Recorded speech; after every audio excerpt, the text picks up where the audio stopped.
with great profligacy and lack of awareness. And then when one day this guy called me, I goes, do you think I could use the account? He was a producer, he worked at MTV. I'm a little bit drunk, could I use it to get home? I went, no, that account is sacred. Let the guy. So like... Only I can do that. Yeah, so really, for years later, I would think about that was a really bum move that he made on Dear Andy Milligan. So then like, when I did step 8 and 9, yes. I could remember it, so it bothered me on some level. Because if you can't remember it, you can't remember it, so it's not bothering you, and it may come to you at some later date. But like, so I contacted Andy, I went and met him, and then I organised for a Rolls Royce to collect him from work and take him home. So now when I think about that event has been amended. And when I think about, like, there's lots of things. A lot of things are living amends, that I live in a way that is different from how I lived. And by amending, isn't that a way of forgiving yourself?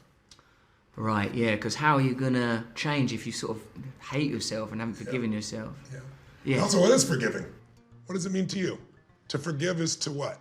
For me, it means to let go and to love people regardless, even though they see the world different from you and they've got different needs from you. Wow, that's beautiful.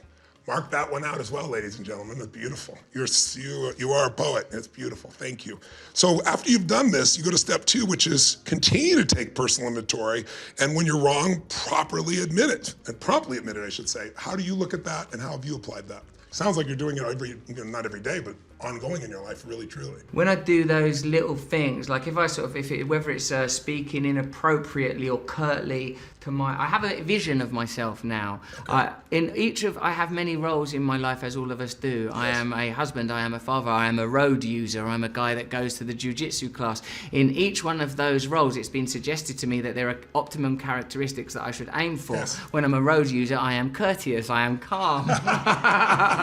If I spot myself not being courteous and calm, that means there is a problem. Yeah. With my wife, I am loving, I am tolerant, I'm patient. I try to be the version of a husband that is the best version, and I fail on a daily basis. But when I do fail, I recognise that there is an amends is required. Yes. So I promptly admit it, I don't sit on it. Yeah. I get advice if necessary. I did this thing, what would be an appropriate amends? Often it's quite simple. Now that I've been doing this for 15 years, it's normally an apology and some gesture of recognition and acknowledgement if I speak. But now the thing is I think, and I don't know if you find this to be true, but the deeper you get into a program of spirituality, you get away with less. If someone from a call centre, I say, listen, just sort my account out, then I'm like, oh God, I can't.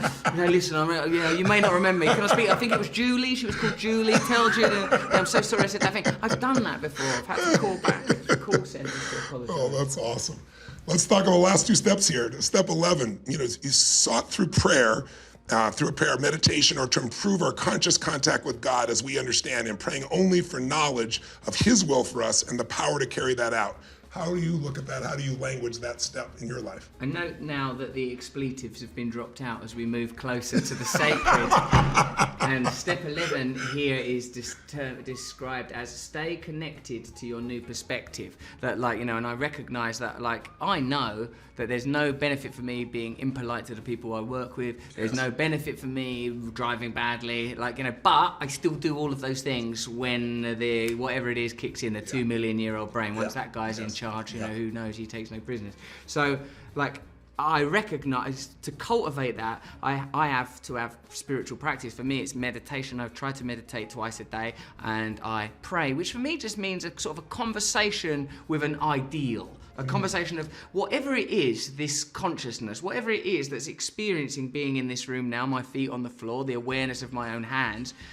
Can you be the optimum version of this? Yes. The idea, I like to talk about things on a biological level, I suppose, because it's easier to understand. But whatever it is that's making my hair grow and keeping my stomach operating and my heart beating, I'm not deliberately doing it. It just seems to be happening the same way rivers are flowing and the cosmos is holding itself somehow in space. And the deeper we go into these worlds, the rules start to dissipate and fall apart and be more perplexing and confusing. Whatever these forces are, can you help me to be what you think I should be, not what I think I should be, because I've tried my version. Asking for a will higher than your ego or higher than just the mind. Like you said a minute ago when we were talking about operating systems, you said whatever that force is that's coming through them, not the material mechanical objects themselves, but whatever it is that's running through them. As Joseph Campbell says, when a janitor has to change a light bulb at a school, he doesn't go, oh, that's my favourite light bulb, I love that light bulb. He just replaces the light bulb, knowing that what's important is the energy that runs through it that provides the light. Yes, so true. What a beautiful metaphor. As we go go through now. Let's look at the last one. Having a spiritual awakening, as a result of these steps, we try to carry this message to alcoholics and to practice this principle in all our affairs. What is your secular version of that, or your version of that, your interpretation of that? Look at life less selfishly. Be nice to everyone. Help people if you can. So if, like in our case, it's particularly around the areas of addiction in which we qualify. Someone might, in casual conversation, go, "Oh, you know, my nephew, he's all the time drinking." You go, "Oh, well, tell him to ring me." And you've got the ability to help him because you've lived it. It's different than someone who's just talking about it intellectually. It's a totally different conversation, I find. I'm not so good at helping if like a mother calls up and says, "My son is a up," I'm like, get him on the phone. With them, you tell them, go talk to another mother. Oh, yeah, it's a pain in the arse. It must be difficult. I was difficult for my mother. Yes. So, who do you find most difficult to reach at this stage? Is there a person you have difficulty to reach in this situation, or do you feel like you have so much conviction now that you're able to reach more people than you were before? I'm curious. How do you look at it? I'm sometimes. A good example of this is I did an event for a British charity called Comic Relief, in which loads of my friends performed, and it was at a big stadium, big to most people, not to you. That's just a normal day in the office for you. 10,000 people turned up, and it was good musicians, good comedians, and all that performed. And I hosted it, and it went live on the TV. And during that, one of the acts, curiously enough, brought his son, who was like a young guy, and I ended up chatting to that guy very explicitly and openly about addiction because it was something he had experience of. Yes.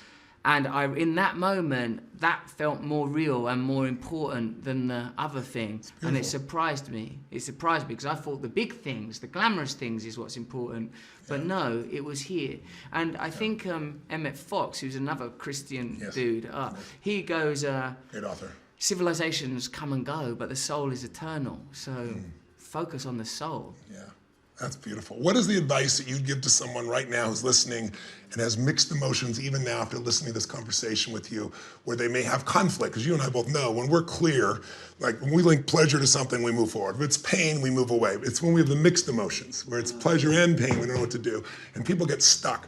What would you say to someone who's listening right now that's stayed with us through this whole conversation? They're still listening. Firstly, well done.